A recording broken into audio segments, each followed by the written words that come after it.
এটা হচ্ছে 47 4x4।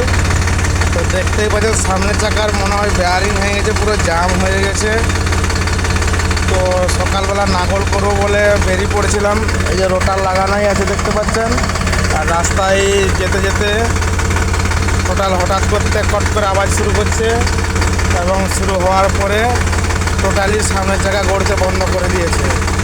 তো বন্ধ হয়ে যাওয়ার কারণে ঘুরে আবার একে বাড়ি নিয়ে আসছি।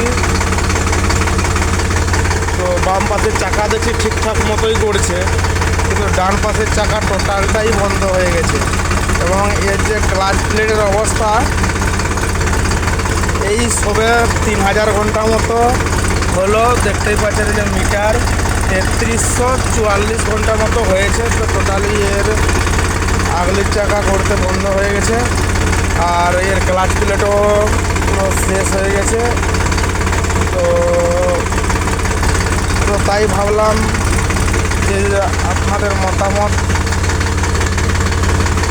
যদি বলতে পারেন ভালো হয়, যে সোনালিকা গাড়ি কি ভালো না খারাপ। তো দেখতেই পাচ্ছেন তোমাদের অবস্থা, সামনের চাকার অবস্থা এইভাবেই টোটালটাই জাম হয়ে যাচ্ছে। আর গাড়ি আগলির চাক পড়বে, যে টার্নিংয়ে ঘোরাবো আমি, যে ব্যাক করে এখানে জায়গাটায় রাখবো, সেই জায়গাটারও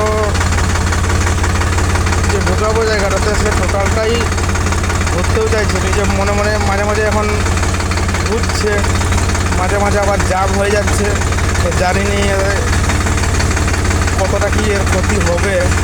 তো আমার মনে হয় ওয়েল সিল তো আগের থেকে কাটেনি, তো হঠাৎ করে দেখি তেল ফোটা ফোটা পড়তে শুরু করছে, এবং এখন একটু একটু পড়ছে সামনের চাকাটা দেখতে পাচ্ছেন। এই হচ্ছে তার অবস্থা। সোনালিকা কার আরও এক্সেল ছিল।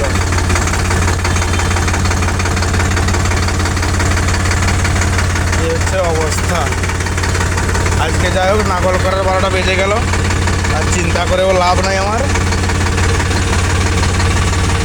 মনে হয় পুরো চাকা টেপার হয়ে গেছে।